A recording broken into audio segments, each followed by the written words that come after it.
afternoon edition of the April 12th, 2022 Board of County Commissioners meeting. The Board of Commissioners is all present, and we'll move directly into our afternoon agenda. And bear with me just 1 second as we get our panel set up. Oops. Our first presentation is right at my fingertips. We have before us Order 22-04-12-05 in the matter of raising disposal fees for Lane County Solid Waste Services, effective July 1, 2022. And today our panel is going to be Jeff Orlandini, our Waste Management Division Manager, and potentially other people on your panel. Mr. Orlandini, I'm going to personally introduce you and turn the mic over to you. I will state that this order that's before us today has passed through the Finance and Audit Committee meeting with a recommendation to bring it to the Board of County Commissioners. Mr. Orlandini. Yes, thank you, Commissioners, and thanks for having me and putting me on first thing. That was very nice. So we are coming to you once again in the matter of raising our fees for solid waste disposal. The board's being asked to consider a CPI indexed increase to our solid waste fees in order to maintain revenues in proportion to rising costs of providing services. As you're aware, the Waste Management Division of Public Works is supported entirely by the Solid Waste Disposal Fund. This fund is an enterprise fund receiving fees commonly known as tipping fees for the management of municipal solid waste.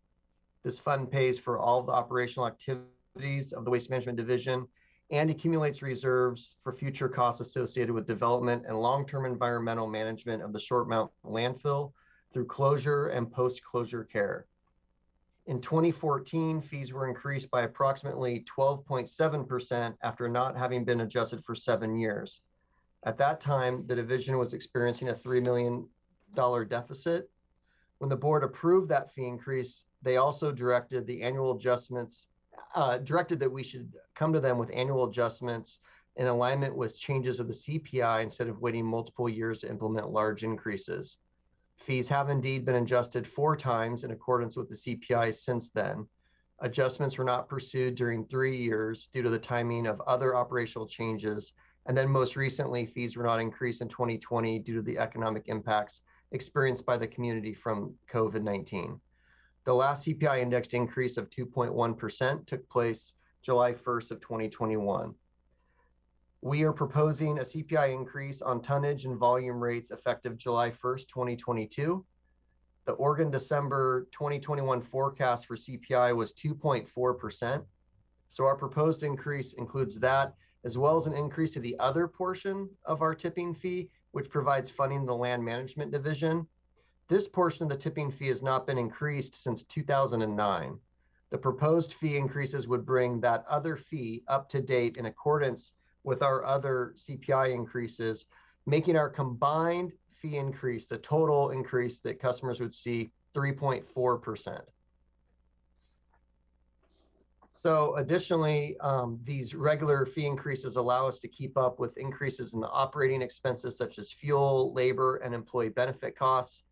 The increase also allows us to continue providing recycling and waste reduction activities, as well as our hazardous waste collection programs for the community. The fee increases are necessary in order to maintain our current levels of services and benefits from the division. And as such, staff are recommending the approval of the proposed total fee increases of 3.4% to be effective July 1st, 2022. And with that, I'll open it up to any questions or discussion. Thank you, Mr. Orlandini, for the presentation. And I'll recall back in 2014, it was a pretty contentious weight that we lifted. And we actually ended up involving, I believe, many of the carriers in Lane County in order to make that big adjustment back in 2014. Since then, it's been more or less perfunctory. And I'm going to look to the queue to see if there are any questions. And as of now, I see no one in the queue. So I'm prepared to to entertain a motion.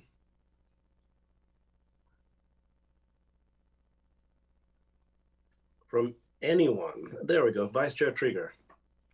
All right. Cough drop, trying not to have to talk first. I will move passage of Order 22-04 2022-05 in the matter of raising disposal fees for Lane County Solid Waste Services effective July 1, 2022. Second. Moved by Vice Chair Trega, seconded by Commissioner Berney. Discussion to the motion. Commissioner Bozievich. Thank you. I'm going to support the motion to raise these fees, but I just want to note my dislike of the fact that we're having to support one division with fees from another. This is very similar to my discussion of Medicaid funding going towards housing versus HUD housing. Here we have land management being supported by tipping fees for waste management. That said, it's become a necessary evil that we have to support land management. And this particularly supports those activities that aren't specific to permit applications. It's supporting the general planning processes and the technical support for land management. For those that are watching, it's not, we're still completely on a fee for service basis on permits. We're not subsidizing development with this tipping fee. I just wish we had a robust enough general fund that we could be supporting land management out of general fund and general taxation instead of, people's, what ultimately is going to be what they're paying their garbage service. So that said, I'll be supporting the motion. Thank you, Commissioner Bozievich. I see no further discussion. Quick kind of a rhetorical question, Mr. Orlandini. Are we still truckloading semi-truckloads of junk that's flowing off of Short Mountain, truckloading it up to Springfield to dump into the Metropolitan Wastewater Management System? I believe that you're referring to leachate, the water that goes through the garbage. And yes, we are indeed. We truck that from Short Mountain Landfill to the Glenwood Transfer Station, has an outpouring there that then goes into the MWMC. Thank you so much. That was a rhetorical question. I've been asking that question for a lot of years, since probably 1996, when the City Council of Eugene kind of killed the pipeline that we would have built at the time. We all know that a pipeline would be a far more efficient way to transport that, I call it yuck, and that burning the carbon is not a good way to transport the waste. Moving forward, Commissioner Berney. Thank you, Chair. I support the motion. I think Commissioner Bozievich is, it's not regrets or reluctance, but I agree with the point, that he made. And Jeff, I know this isn't to the motion, but the pipeline that Chair Farr, we're talking about something like that, right? That would be a sewer pipe. I know that we've been talking about trying to get sewer and water to Short Mountain, get those leachate trucks off the road. Is there any status on that? I know this isn't directly to the motion. I apologize. We have, I believe we included it as part of a kind of wish list or package for the ARPA funding that was not necessarily at the top of that level, but it's still on that list. And so it's something that we continue to evaluate and are hoping that within a couple of years there might be some funding we could use for that. And you are correct in terms of the pipe that would go from that area at Short Mountain all the way over to the outdropping. Yeah. I only wanted to say that because I think the term pipeline connotes something else. Yeah. But thank you very much. Thank you, Chair. I'll call it a tube from now on. So we've kept the leachate discussion simmering. With that, I see no further discussion. I will call for the vote. All those in favor, please say aye. Aye. Aye. Aye. Passes unanimously. Mr. Orlandini, thank you so much. Thank you. Appreciate time. See you in 2 years. Hopefully before that. Then Maybe a year. Very good. Thank you, Jeff. Moving along to item 13B. Going to skim down my queue here really quickly. We have a work session, first reading and setting of the second reading and public hearing on ordinance 22-03, which is in the matter of amending Lane Code Chapter 10.600 to co-adopt amendments to the incorporate changes in state law modernize the Springfield Development Code for the urbanizing area between the city limits and urban growth boundary of the city of Springfield, and adopting a savings and severability clause with some files associated. And today, Ms. Eichner, I'm going to personally introduce you and your panel. Today we have Lindsay Eichner, Principal Planner for the City of Eugene, and Mark Rust, my old friend Mark Rust used to work for the county, who currently works with the City of Springfield. So Ms. Eichner, if I may, I'll turn it over to you. Thank you, Chair Farr and Commissioners. Good afternoon. So today, like Chair Farr mentioned, we are holding the first reading and asking you to set the second reading and public hearing, which will be a joint public hearing with Springfield City Council on the evening of Monday, April 25th at 7 p.m. Mark has prepared a presentation to bring you up to speed on what the changes that they are proposing are and how they affect the county residents as well. And I am available for any questions throughout. And so I will hand the floor over to Mark. Thank you, Ms. Eichner. Welcome, Mr. Rust. Thank you, Chair Farr, and good afternoon, Commissioners. Thank you for having me today, and I appreciate your time. If it's okay, I'd like to share my screen for a PowerPoint presentation, if that's all right. Please do. Thank you. Give me just a second here. Hopefully this should pull up. Can you see that introductory slide there, hopefully? Affirmative, yeah. Great. So, and thanks to Lindsay, her and I have been working together on this project for a while now, and she's been helping us coordinate this effort. We have been through the joint planning commissions. So I'll just touch on the fact that the Lane County Planning Commission and the Springfield Planning Commission also held a joint public hearing and work session and have made formal recommendations to both the Board of County Commissioners as well as our Planning Commission to our City Council. But I'm just going to go over a little bit of background here quick. The Springfield Development Code project has been in the works a little over 3.5 years now. Our City Council directed us to update our development code, starting the discussions back in late 2017, and in 2018 we kicked off the project in earnest. As part of the project, at the very outset, we developed a community engagement plan that was developed both with the City Council's input and ultimately approved by our Planning Commission, acting in their role as our Committee for Citizen Involvement. So this was the approved purpose statement for the project. I'm not going to read it, but I like to put it up for those that want to see it. The next slide is a list of objectives that are also in that community engagement plan. So our City Council's really intent was to modernize our code. Our code is very, in planning terms, very antiquated. It was last comprehensively updated in 1987. So that's a really old code. I like to talk about it in the respect of having lots of band-aids put on it over the decades to kind of keep it held together, but really how it is even formatted and laid out, it's very difficult for even us planners to use on a daily basis, let alone the public, to try and make sense of it. So a lot of it was to clean it up, make it more user-friendly, modernize it.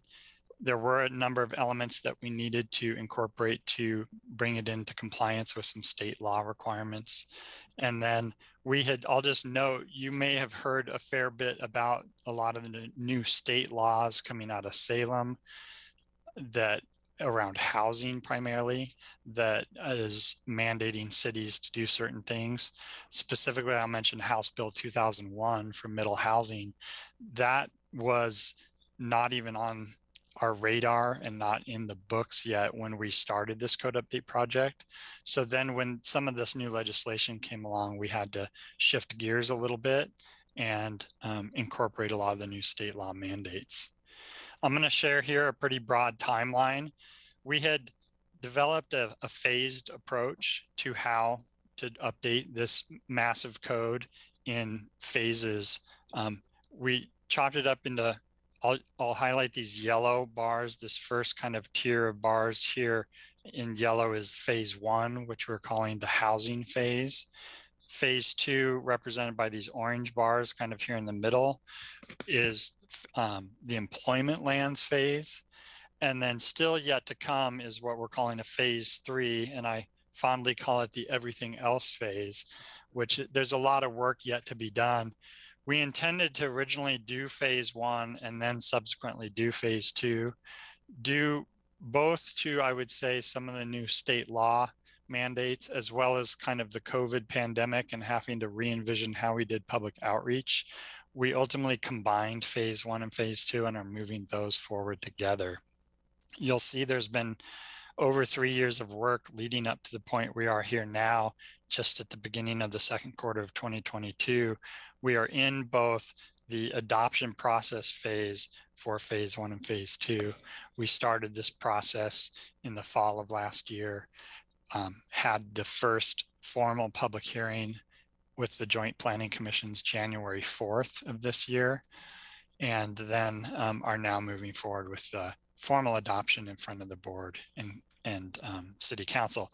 I will mention a lot of you may be wondering, or it could come up later, that, well, so Eugene is also adopting middle housing provisions, or some other cities in Lane County have. Why are we co-adopting these code? So there's a lot more to our code update than just middle housing and things like that. A lot of the code changes do impact the area outside our city limits that are inside the Springfield urban growth boundary. So that's where the jurisdiction of the Board of County Commissioners come in. And I'll touch on that a little more specifically here in a minute, but just highlighting that there's plenty of other code changes that do impact the residents in Springfield that are represented by this body. And so with that, the relevance, some of this talks about the mandated language by state law for middle housing. We did conduct a housing code audit as part of the process. I could go in, I'm not going to go into too much detail. I'll leave plenty of time for questions, and I could elaborate on some points if needed. But we did have an extensive public outreach process, had technical advisory committees provide input on auditing our existing code and helping advise on how to write the new code. We did want to also make sure it aligns with the Metro Plan and Springfield Comprehensive Plan policies. The original direction from our city council was to remain policy neutral. And what was meant by that is to not have to update our comprehensive plan policies to implement new code. That did change a little bit with the implementation of some of the state laws requiring us to do things differently with middle housing that has now required us to, we're adding what we are calling some bridge language to our comprehensive plan to recognize that we're going to be out of compliance with a couple of our comprehensive plan policies for an interim period of time, probably about 2 or so years, while we do a updated housing needs analysis and that kind of work. It's the inconsistency will mainly be around density requirements because middle housing is requiring us to allow more density than was originally envisioned in our comprehensive plan. So one of the pieces, the difference between the urban growth boundary outside of city limits versus inside city limits, I did prepare a couple of maps. They may be hard to see. Some of the detail necessarily isn't important, but to give you some perspective on the scope, one of the big changes that does impact the properties outside the city limits is due to House Bill 2001 for middle housing. We're proposing to no longer allow single family or single unit detached dwellings on what we call 2 of our residential zoning districts, the medium density and high density residential. We do have what has historically been called the low density residential, which is primarily where you'll see your single family homes. That's 80% or more of our residential lands is zoned the low density residential. Our existing code allows in our medium density and high density, which is more along the lines of where you would see multi-family housing. But we currently allow single detached dwellings in these zones currently. And because of the middle housing laws from the state requiring us to allow middle housing anywhere we allow single family homes, we're proposing to no longer allow single family homes in this medium and high density so that we can preserve this limited supply of land for higher density housing. So this gives you some idea of the extent of the medium and high density residential lands inside the city limits.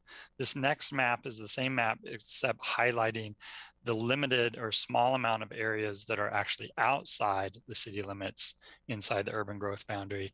I've labeled them with numbers here. Again, they'll be hard to see. There's some real small pockets. So there's this 1 area, 2 areas. This just comprises of a couple of properties, 3 area, 4 area, 5 area, 6 area, and 7 area. The total amount of properties are 49 tax lots that are comprised within those 7 areas.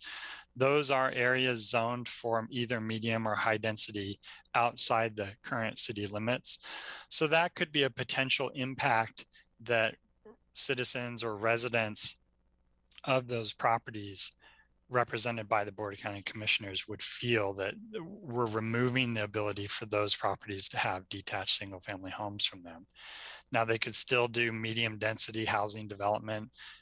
Typically that kind of development is going to necessitate annexing to the city, those types of things. But under state law, if you'll recall what we refer to as Measure 56, it's a noticing requirement.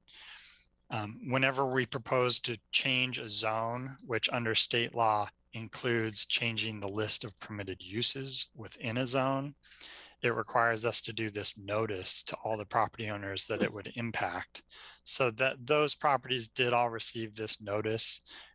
It sounds a little scary, the mandated language that the state requires us to include in those notices, that we're zone changing their property. And so we've addressed some of those concerns and informed those residents of what exactly the dynamic is there. Anyway, I just want you to be aware of those changes that are impacting the properties outside the city limits. Again, I'm not going to read through all this. A lot of this is included in the packet of materials that were provided to you today. This is just a different format. These are just some bullets of some of the bigger changes that are being made to the code. A lot of it is both housing and also the commercial industrial zones we're modernizing and updating as well. That doesn't impact outside the city limits quite as extensively, if at all. We prepared this list of what's not changing as part of this project. It doesn't necessarily mean these things aren't being worked on. They're just not being worked on or addressed as part of this project. We are currently updating our application fees. As of July 1st, our permit fees will go up a slight amount. There's other things going on under different projects to address some of these other topics, but these topics are not included within the scope of this development code update project. Just to touch on kind of what's included in each phase so far, the housing phase is definitely taken on a bigger role and sidetracked the project a little bit with all the new state laws. So these are, again, a bulleted list of some of the things coming out of the phase 1. I will just mention, for instance, the definitions section, even though it's included in the phase 1 housing update, there were definitions that were updated as well that would affect other things outside of housing. So some of the processes that we do, site plan review or land divisions, other commercial industrial development would also be impacted by changes to definitions. And similarly with the phase 2 work, it includes changes to some of our processes like site plan review, minimum development standards, as well as the development standards themselves. Those changes impact residential housing development, such as multifamily development, even though it's included in this phase 2 employment lands phase.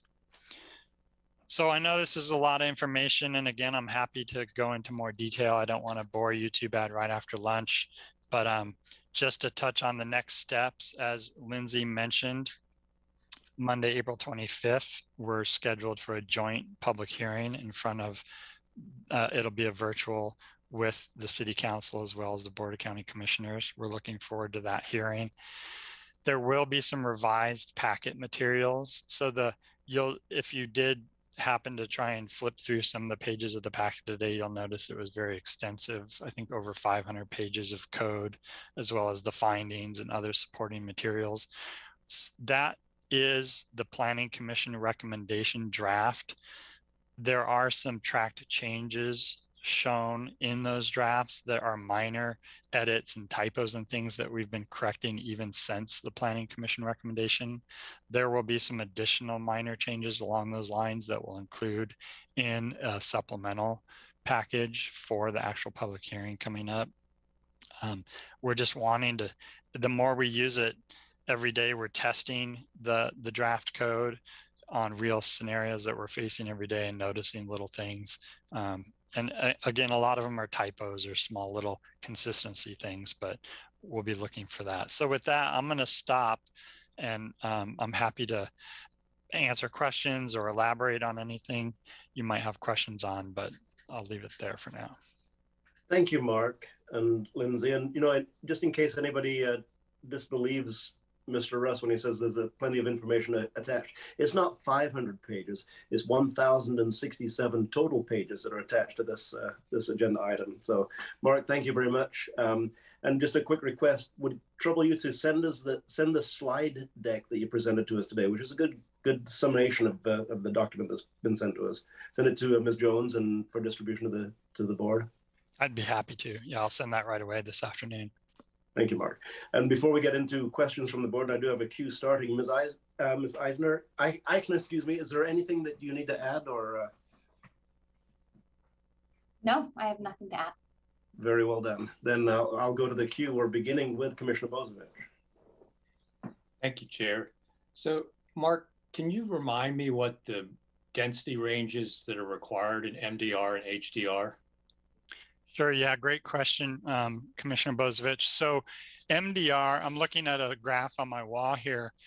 In our current MDR is 14 to 28 units per acre, and that's net acreage.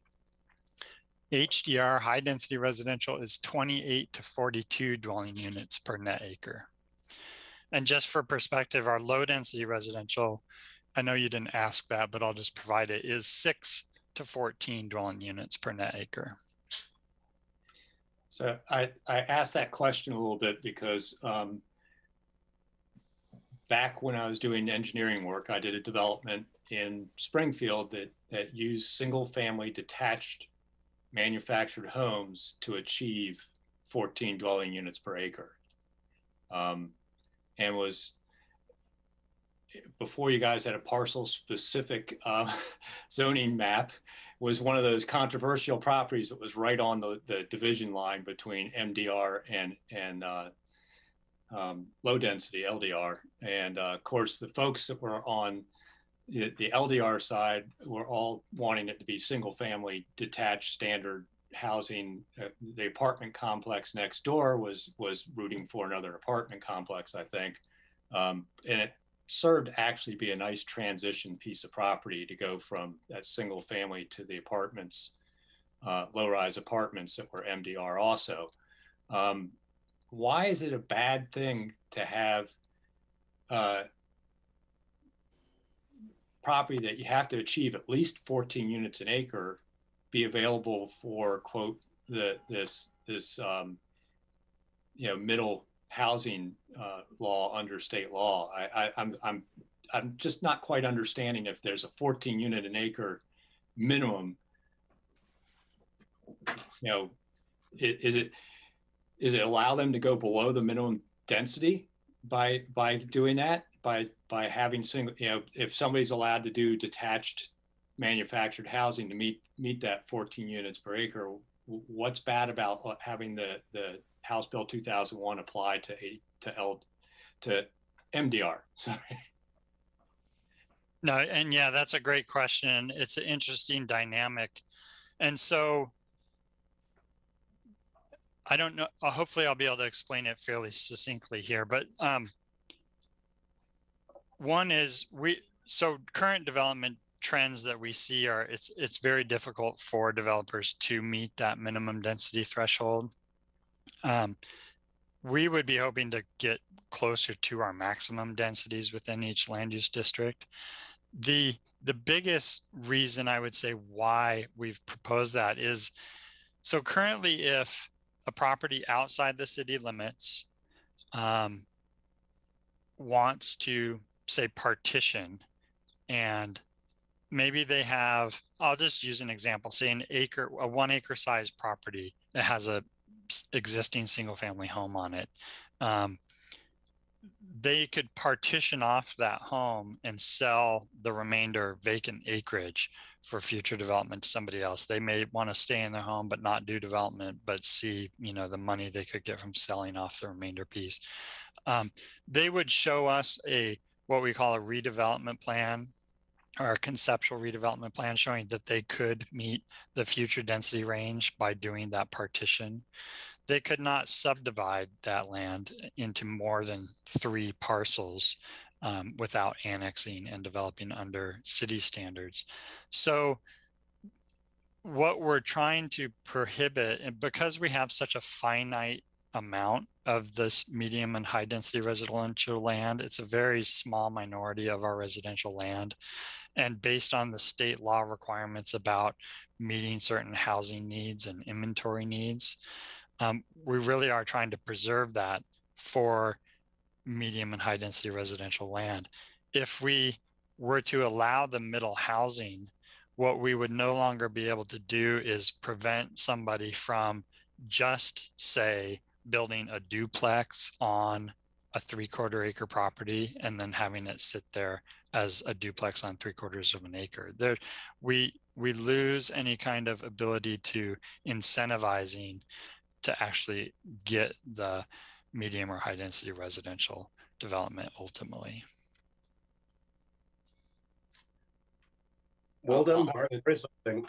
Yeah, I'm kind of interested in that one because I'm trying to puzzle in my mind, you know, if you partition and make a couple parcels that are empty, they still have an overlay zone of MDR or HDR on them.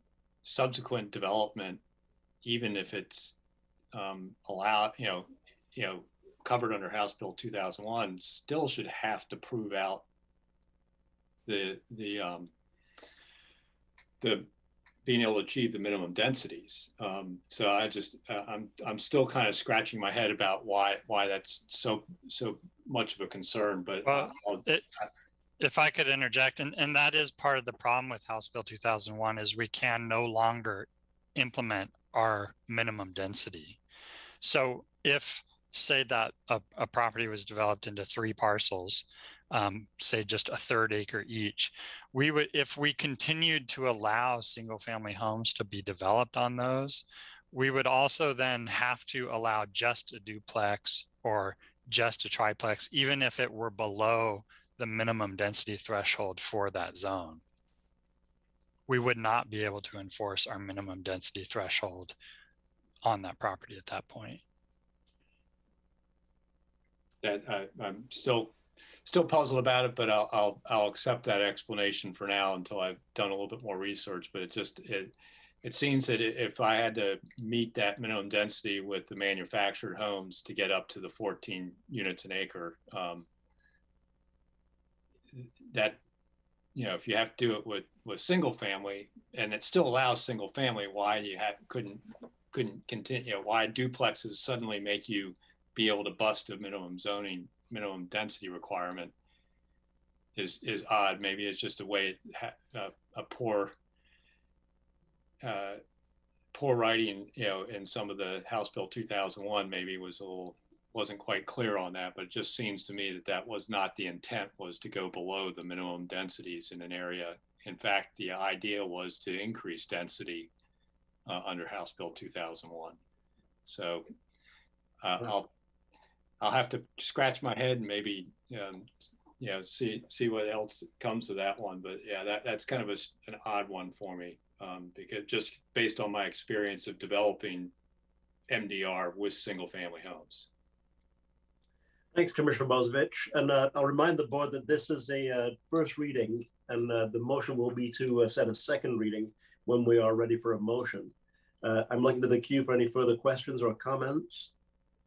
While I wait to see if a queue does begin to develop, which I don't think it will, I'll say this, Mark, I take every opportunity that I can to compliment you and Springfield on your aggressive, what seemed at the time, aggressive approach to ADUs and facilitating the construction of ADUs inside of the city of Springfield ahead of just about every other jurisdiction in the state at the time. So well done. You really led the way on that. Moving down the queue, I do now have Commissioner Berney.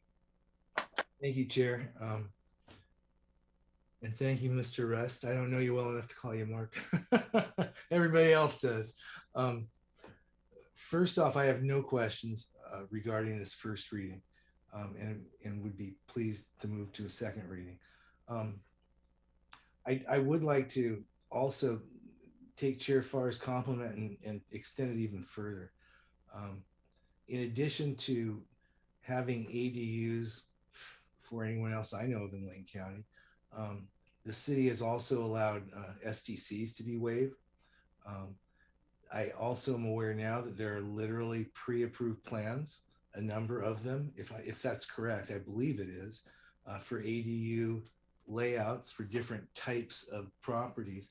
I see the city not just allowing it, but advocating for it in pragmatic ways. I know it was slow to get moving. Mark, do you happen to know at this point in time how many ADUs are either permitted or in process in the city of Springfield? Yeah, thank you, Commissioner Berney. Great question. And the number is right at or slightly above 60 ADUs in the last, I think it's since 2017. Right. And that's been ramping up significantly over that just handful of years. I will offer just a minor correction there on the pre-approved plans. I know the city of Eugene is doing that currently. I know our building official is also looking into that process. I don't think we're quite there yet, but it's a great concept for sure. Yeah, it really is. Thank you. It also is stimulating an interest that Commissioner Bozovich actually mentioned earlier on another topic.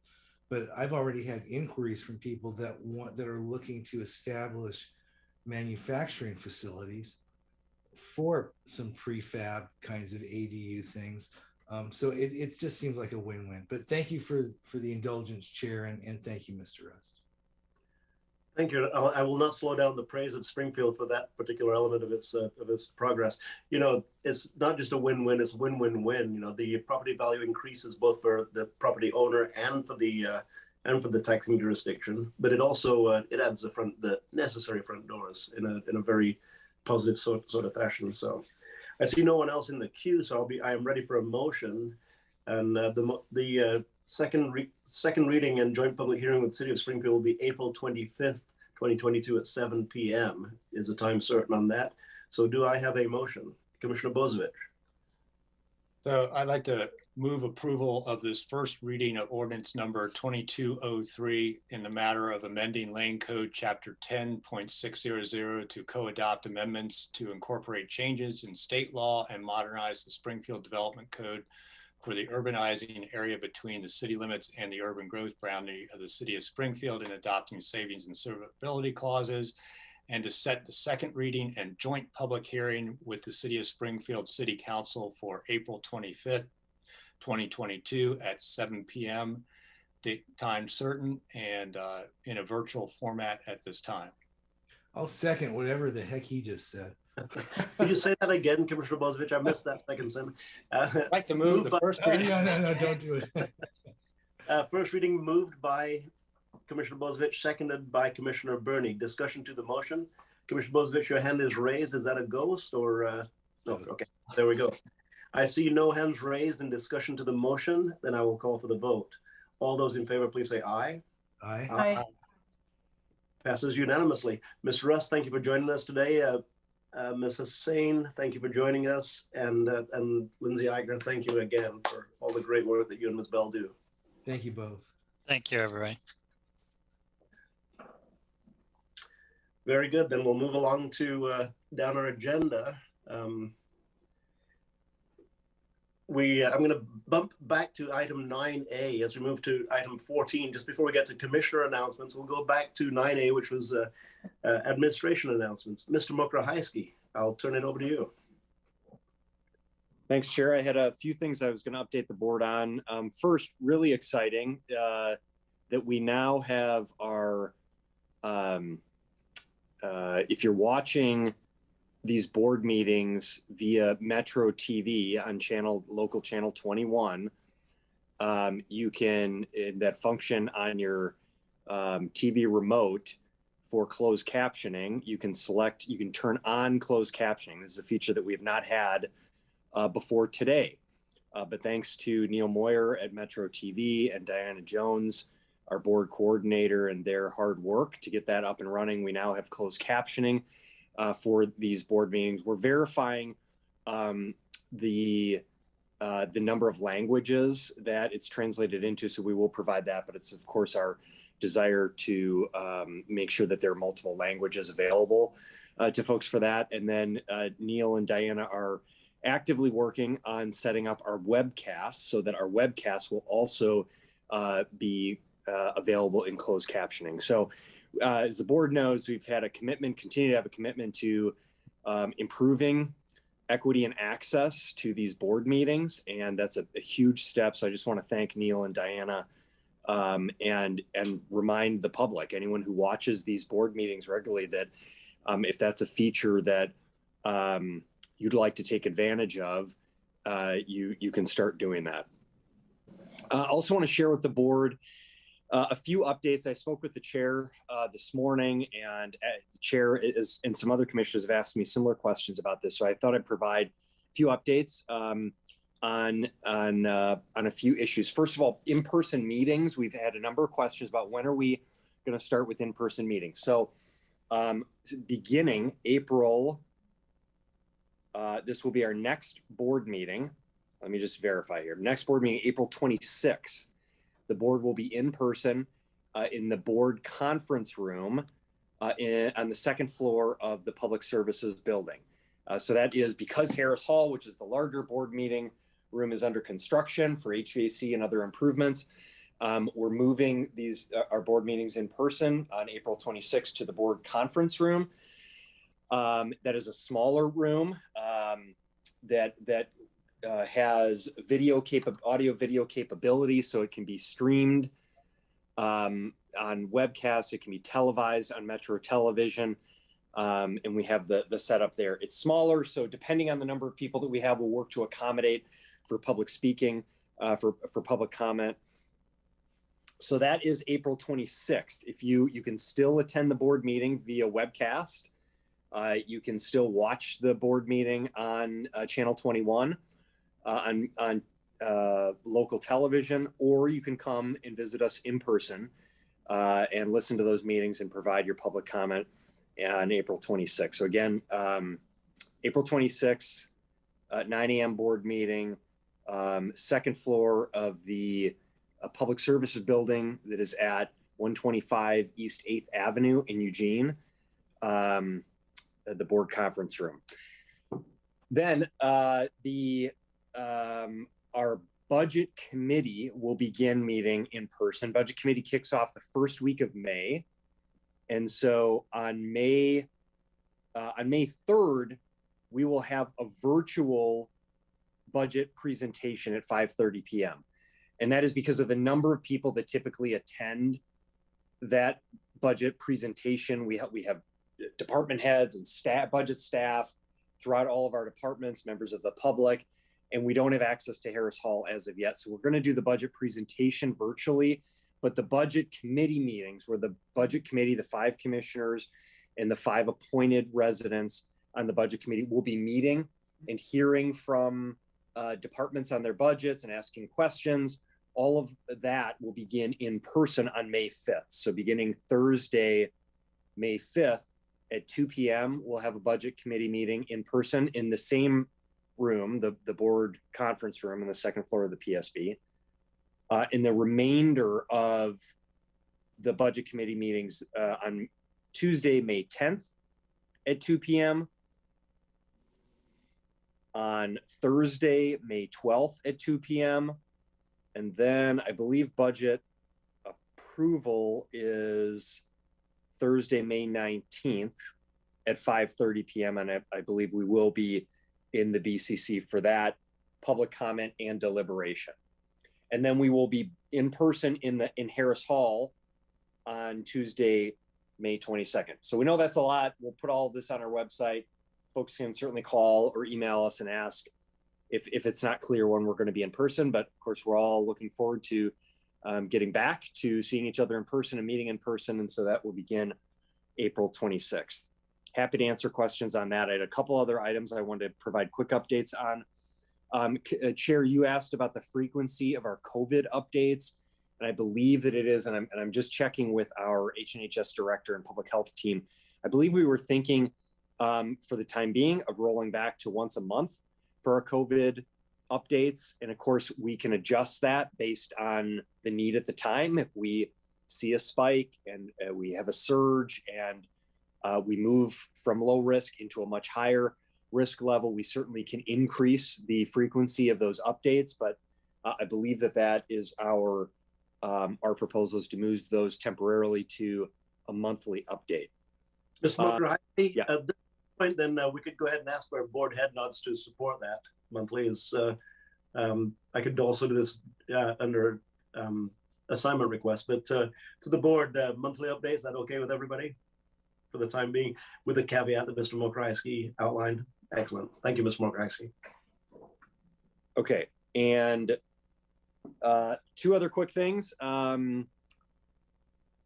Our behavioral health crisis center. So we've talked to the board about this. We've had a number of meetings with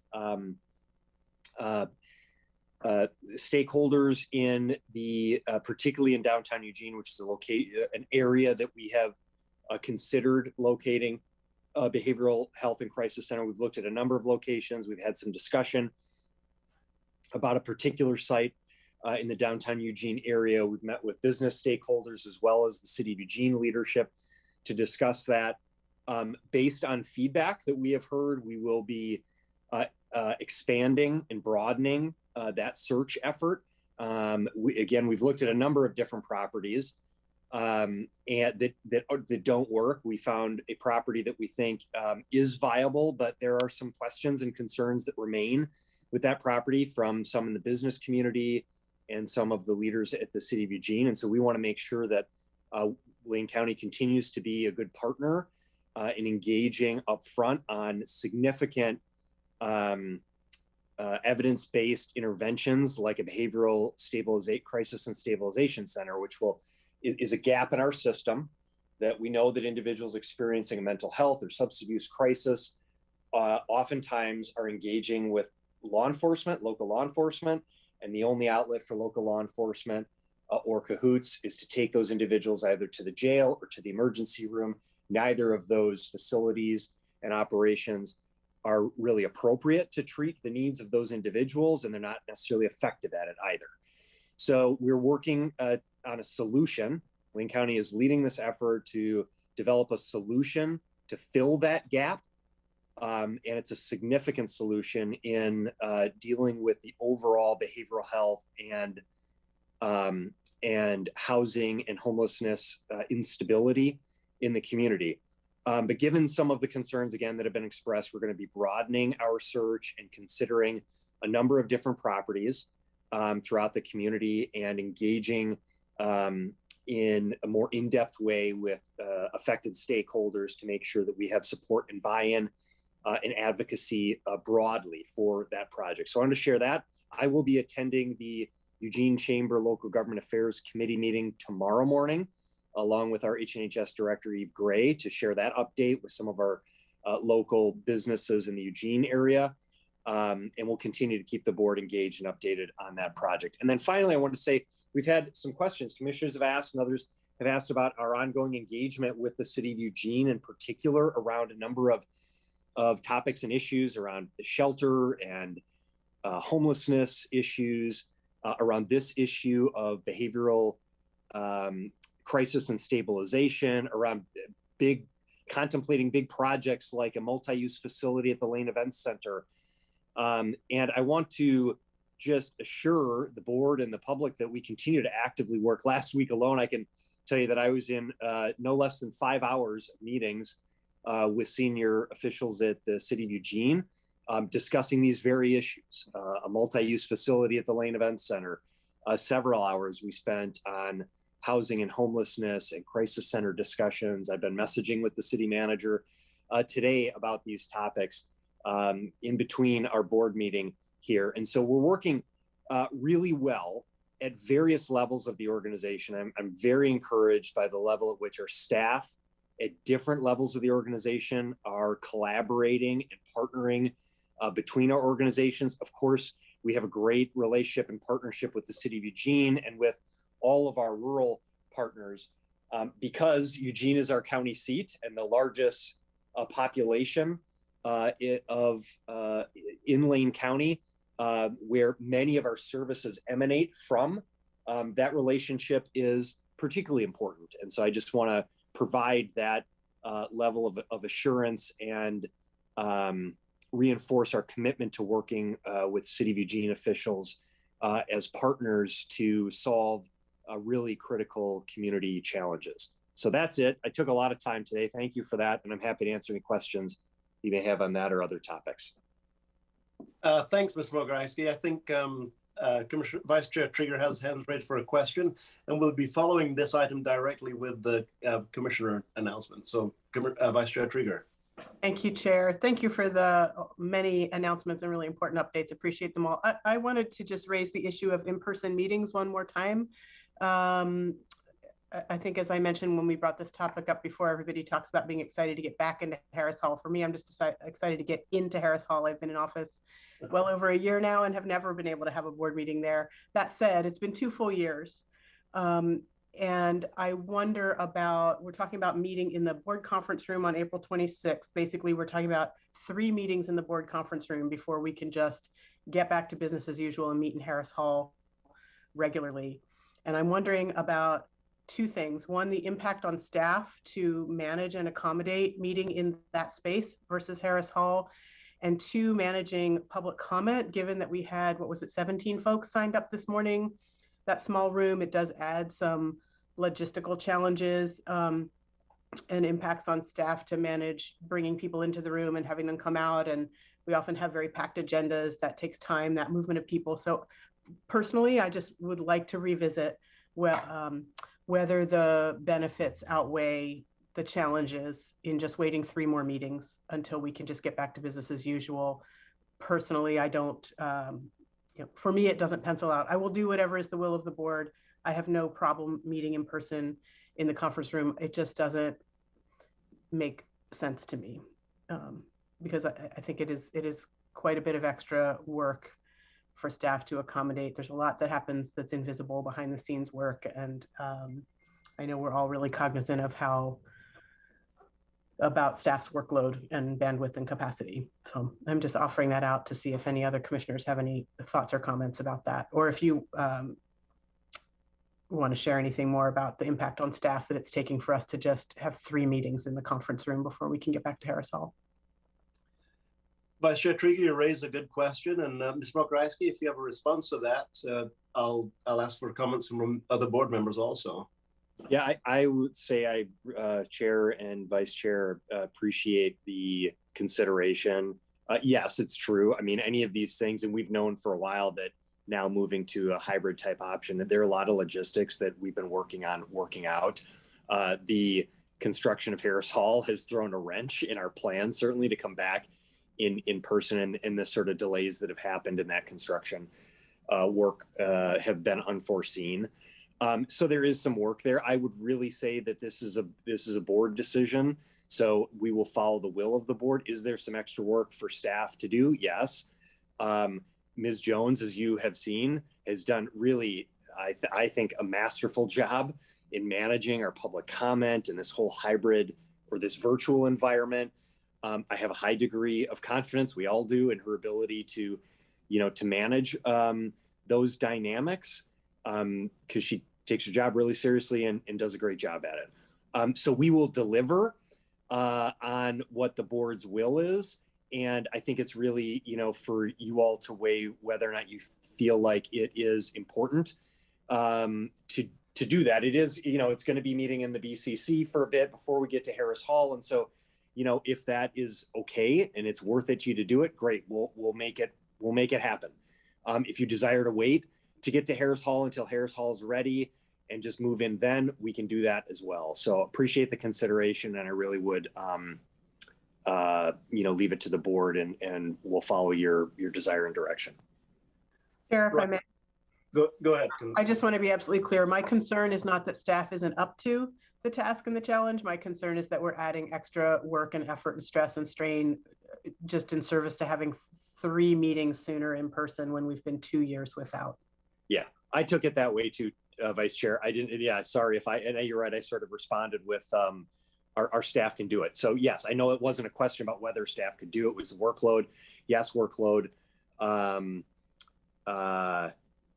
Workload is a challenge. So it's, it's sort of priorities where it's always, a balancing act of where do you want us to put the time? And so I would just say that if it's important to the board, then, we'll make it happen. Thank you, Ms. Brogaisi. And Commissioner Bozovich, I see your hand raised, but you had your hand raised before this item came up. Is it to this item or to a different item from Ms. Brogaisi? I actually had a different item, but when you want board comments on this one, I can comment on that also. Okay, let's go forward with board comments on this. I think now's the time to discuss it, Ms. Brogaisi, to give you clear instructions as to what to do in 2 weeks. I'll say for myself, it seemed like a great deal of work for staff for only 3 weeks, if indeed it is only 3 weeks. The rest of the board, what do you all think? So, Chair? Commissioner Bozovich, please. Yeah. I just want to say that once upon a time ago, we held our work sessions in the Board of Commission conference room regularly with public audience attending. And the Homes for Good board, with 7 members around that table plus staff, held their public meetings there with audience, basically public comment from some pretty controversial topics like the Willamette Greenway, with up to 30 people testifying, and the room seemed to work for that.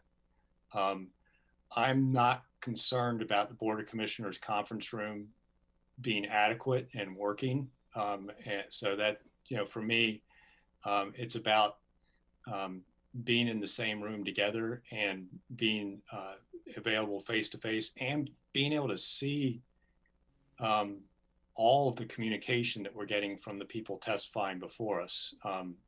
Like I said before, body language, facial expressions, and tone, just audio is such a small piece of human communication. We're fortunate we all see each other on camera, and I've been scolded because sometimes I don't control my body language or facial expressions sometimes on camera. So we all understand that. That's so I don't see an issue with the Board of Commissioners conference room and getting this started sooner rather than later.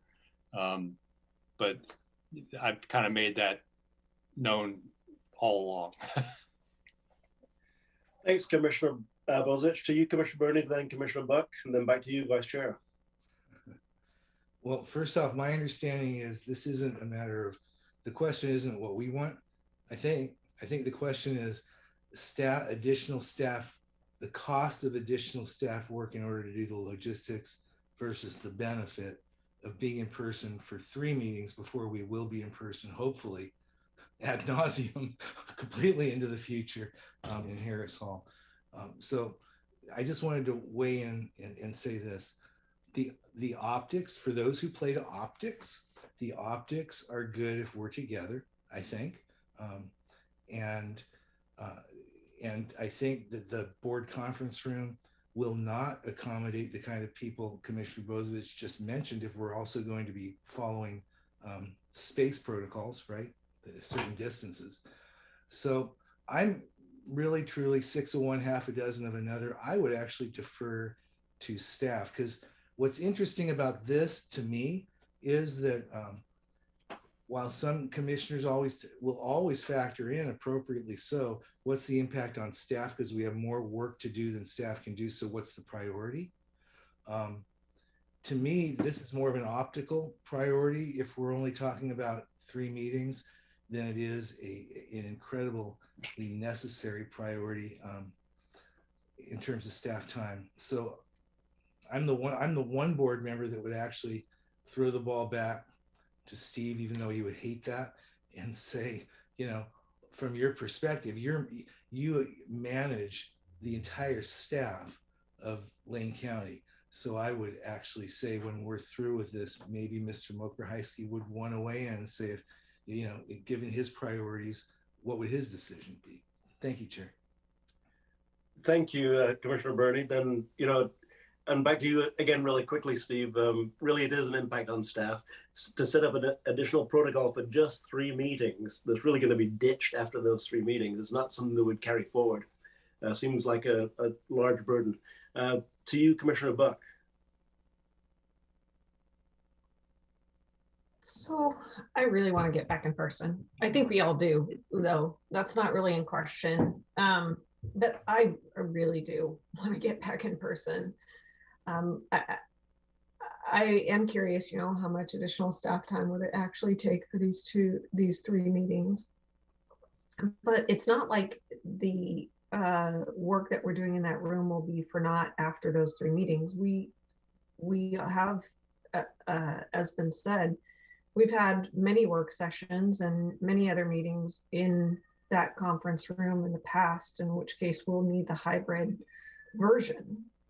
So it will still be useful after those initial 3 meetings. But if there is a huge cost burden, I would like to know that in advance. I don't otherwise have a compelling reason not to get back together. Thank you, Commissioner. Back to you, Vice Chair. Thank you, Chair. 2 things. One, I'm hearing from Commissioner Bozovich, the issue of our public comment folks not being on video. So I don't know if it's an option to allow that until we're back in Harris Hall. And then I also just wanted to ask timing why. I mean, we're required to notice the meetings, but the location, the physical location versus a virtual location, you know, I don't want to put Mr. Mokrahysky on the spot. And if we're asking for impact on staff, that might take him some time to collect that information. So if there's an opportunity for him to get that feedback from staff and bring it to us at agenda setting on the 19th for the 26th, if that's allowable, I don't know how, you know, I'm just thinking about the timing and trying to sort this all out here and now in real time might not be able for him to have all the information to us we're asking. Thank you. Mr. Mokrahysky. Well, yeah, I appreciate the consideration and the discussion, and I wish I could just tell you do this. You know, we can do either option. I am being told there's some audio issues in the BCC room, so there are some now, and we can overcome those.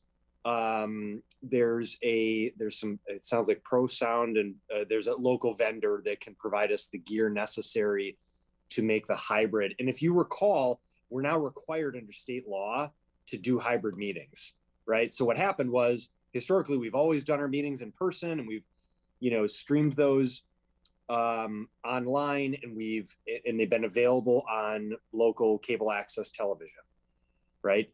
Then COVID happened, and we went all virtual. And we did the same thing. We streamed them online and put them on TV in a virtual environment. And then the state said, you're going to need to do both in the future, right? So when you get back in person, you still have to have a hybrid. So the environment in which we're going back to in person will be more complex in that sense, from sort of like a logistical standpoint, than it was either before or now, right? It's going to be more complex because we have to do both. We have to be in person, have the audio, video for in person, but then we also have to allow the virtual component for any members of the public that want to attend that way. It's a great thing from the public perspective, right? Because it's greater access to the public. You don't have to come physically to board meeting. You don't have to park your car in downtown Eugene. You can call in or video in and do that. So it's a great thing from a public access standpoint. It's a challenging logistical thing. So we're dealing with some of those. But Commissioner Buck is absolutely right that we have to figure these things out anyways, right? So they have to get figured out both for Harris Hall and for the BCC. Harris Hall has been figured out. We didn't initially do the upgrade work that has to happen to the BCC. So we're working on that. So we can overcome that. There's some equipment that we'll need to acquire to get it done, but I wouldn't make the argument that it's cost prohibitive.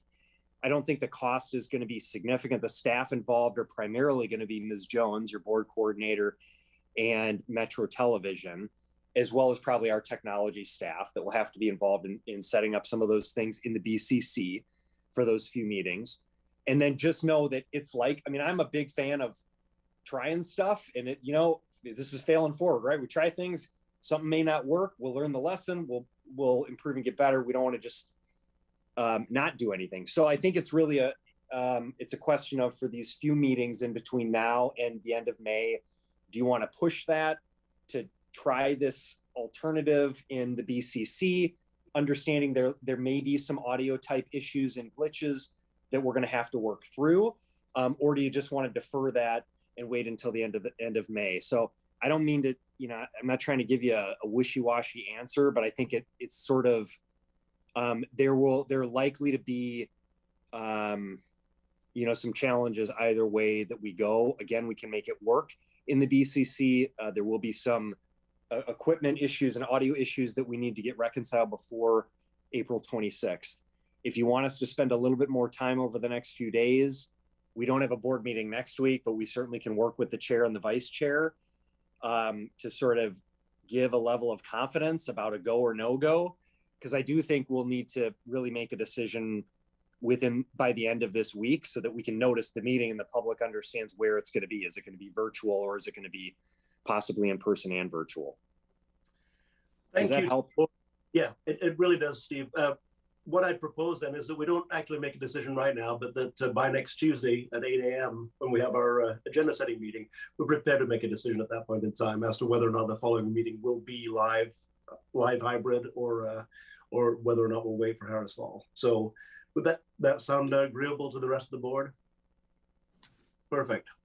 Ms. Pogrisi, thank you for your announcements. Commissioner Bozievich, you still had your hand raised from the prior to this particular item, followed by Commissioner Burney. Thank you, Chair.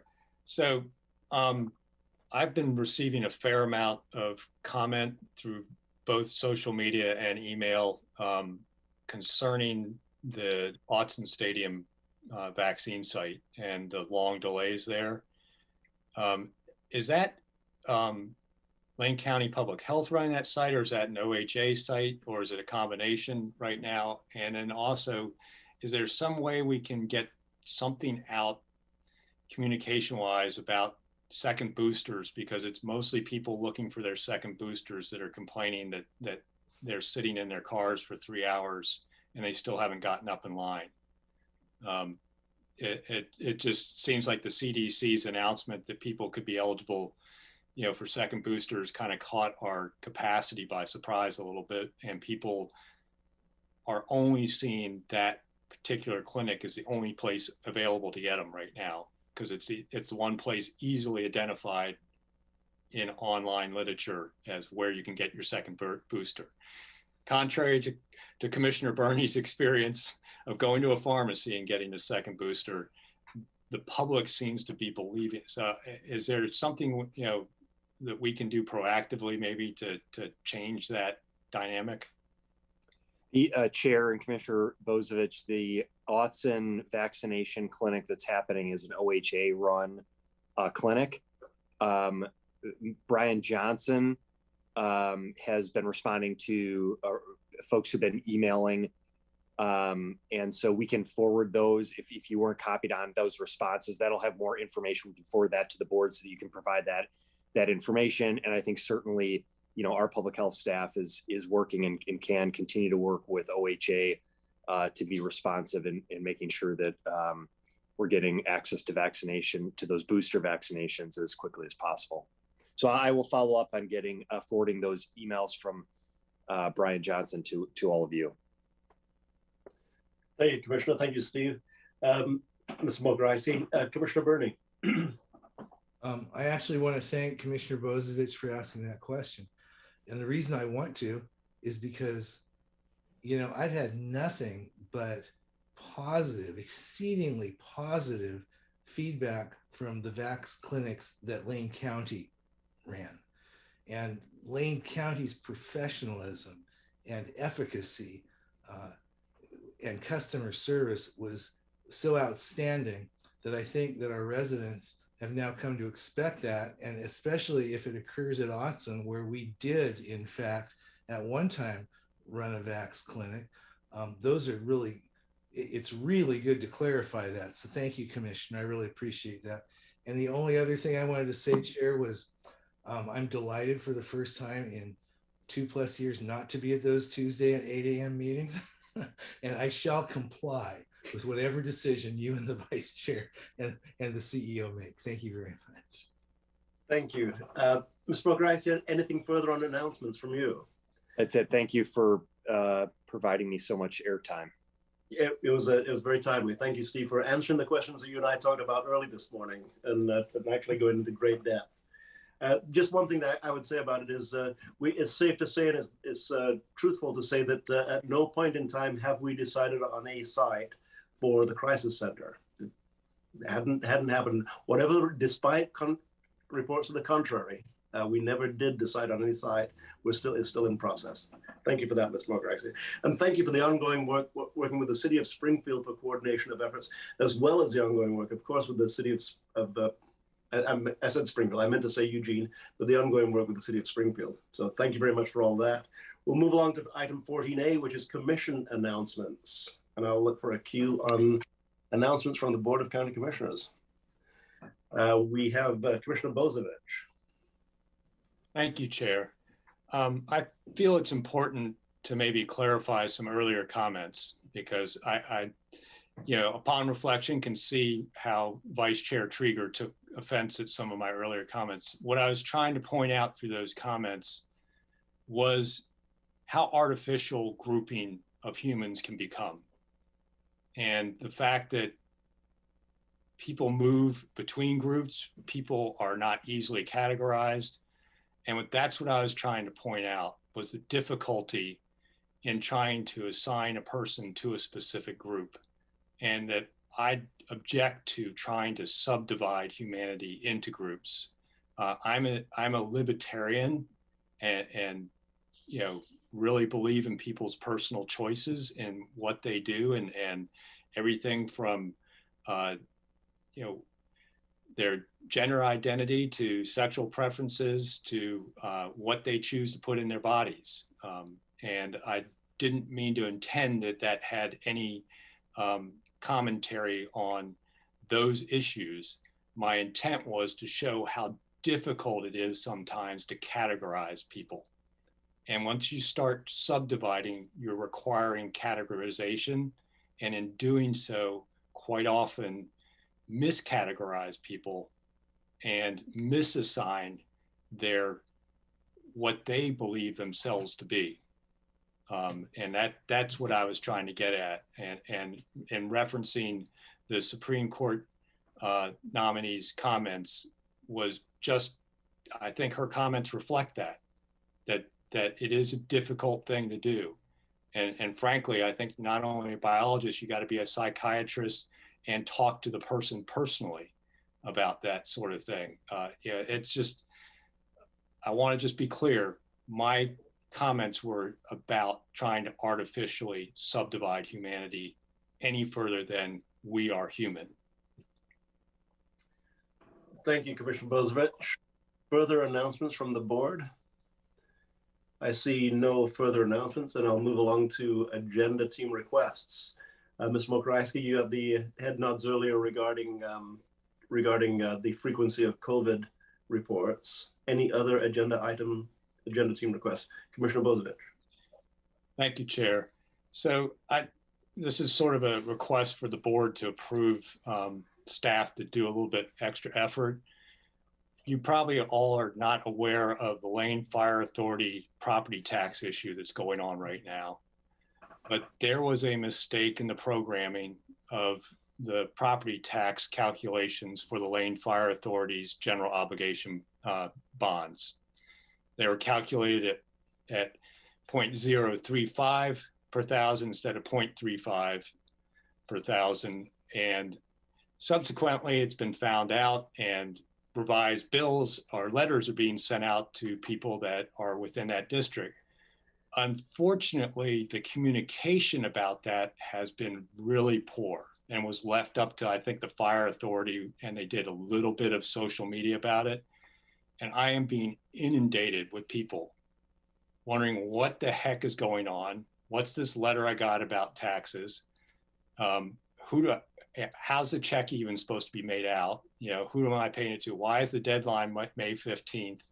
You know, and I know this isn't necessarily the administrator's responsibility because it's an elected officials department.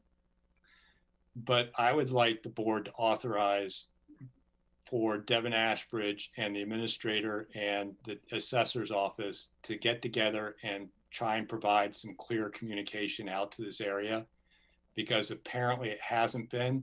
I was actually contacted today by a former congressional aide because her mother got the letter on one of the properties she owns, but not the other, and they're both in the fire district, and wanted to know what was going on, and et cetera. So, and, you know, it's, you know, I haven't gotten any letters because my bank gets all my tax bills. You know, so, and it's really causing a lot of confusion out here in the fire authorities area. So with the approval of the board to at least let Devin and whoever else spend more than 15 minutes to try and maybe help the communications on this issue. I'm good with that, Ms. Buckreist, if you see a way to do that.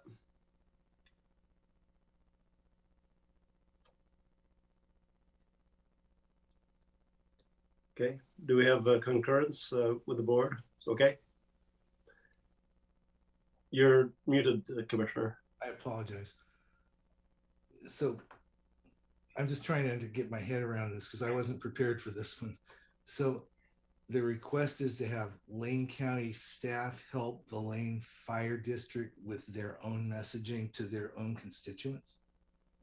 Actually, the issue is a Lane assessor's office calculation problem that deals with the Lane Fire Authority, but unfortunately, the only people that have done any communication about this is Lane Fire Authority. There's been no communication from Lane County. Oh, that's what's missing. We need to get Lane County communicating with the taxpayers about their revised tax bills. So it is a county department, even though it is headed by an elected official. It is a county department. Correct. So I think you have, looks like head nods going around on that. So now that I understand, yeah. Thank you. Sorry, maybe I should have done a better job of explaining that. Oh, that's fine.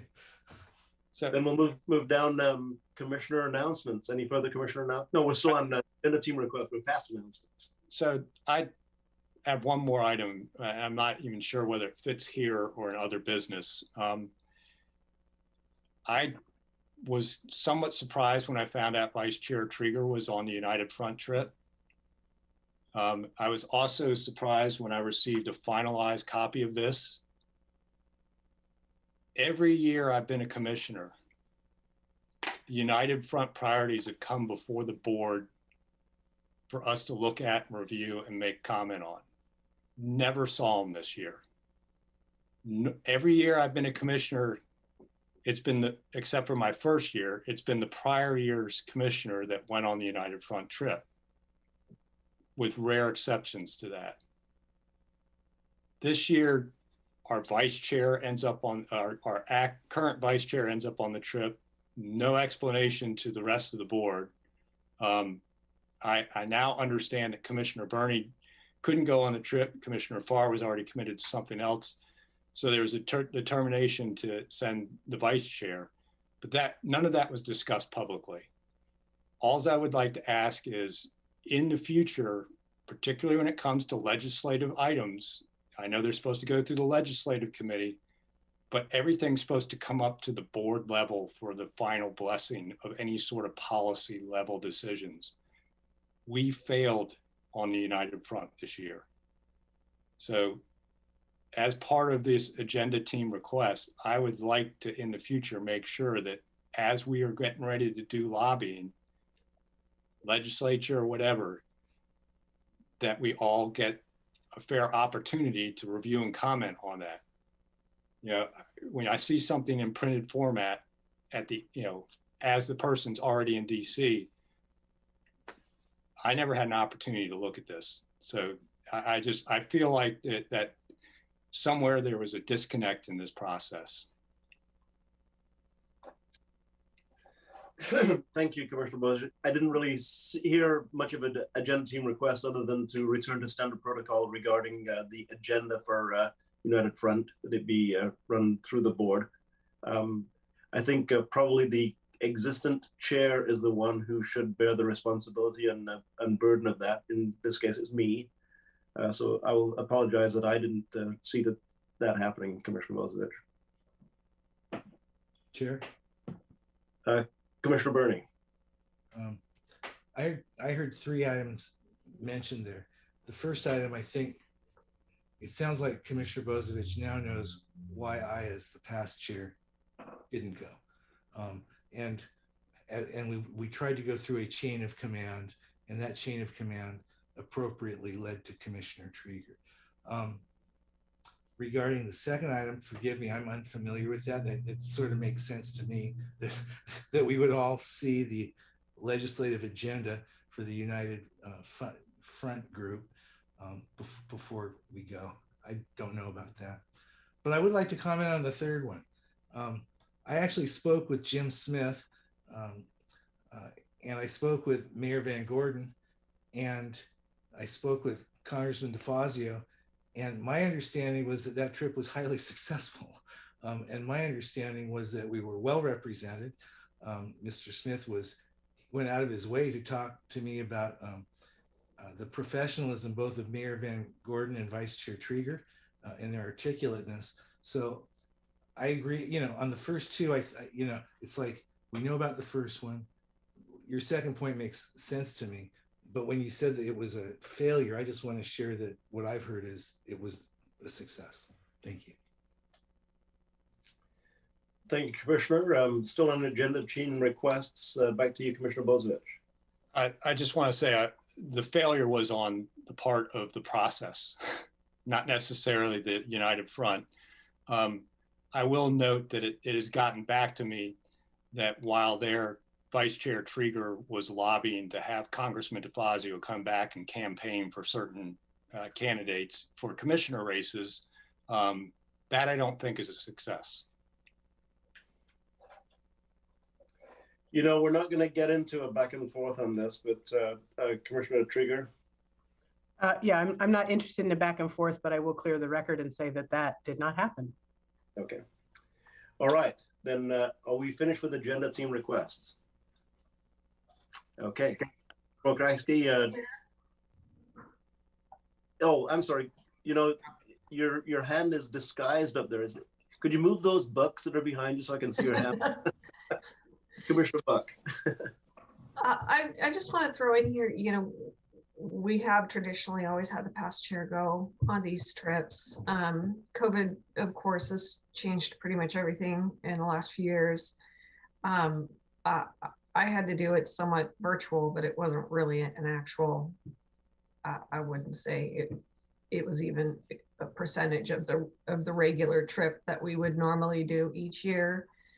And so we might want to revisit eventually how we choose to have, which person we choose on the board to go each year, because there are going to be circumstances in which, like this, the past chair won't have an opportunity or won't be able to go, and so it just begs a question of having maybe a future conversation about how we go about choosing which person will go in the future. And thank you for that, Commissioner Buck. It only happened one time prior to this, in my recollection, and that was when Commissioner Stewart took a job with the City of Cottage Grove, and I was the chair the next year. It was he was scheduled to go, and I was asked to go to replace him as the chair. That year also I couldn't go. So Greg Rickoff ended up being the representative from the county that year. So I'm glad a county commissioner was able to make it this year. I think it's important that we have an elected official on that trip. And as we get closer to this time next year, by protocol, it would be me as this year's chair to go next year. That may not be the case at all. So as we get closer to it, let's come down to that discussion. So with that, Mr. Mokrohajski, what have you heard as far as assignments? Well, the one specific assignment, of course, we'll work with the chair and vice chair on the timing of in-person meetings based on logistics and make a decision on that by next Tuesday at agenda setting. We'll move our COVID-19 updates to once a month. And then I have Commissioner Bozovich's request, which is, I'm hearing really a request for administration to work with the assessor to request and support clarification related to these calculation issues on the revised tax bills. So we will, I'll work with our PIO and staff to reach out to the assessor and see what we can do. Our assessor Coles, of course, is very responsive to these types of issues. So I'm sure that will be a collaborative discussion on trying to resolve those questions and concerns. If there are any further clarifications needed on that item, I think we'll follow up with Commissioner Bozovich on that, but I think I'm clear on what that request is. Perfect. Does that meet with the board's recollections? Nothing additional? Okay, we're good, Ms. Mokrohajski. Then moving down, we have no requirement for executive session today. Any other business, I believe, has already been taken care of. So we'll move along to the next meeting, which will be on April 27, 2022, to be determined as to whether or not it's in-person / hybrid, or if it will continue with a completely virtual meeting. With that, with no further issues for today's agenda, I see none. We are adjourned. Thank you. Great job, Chair. Thank you.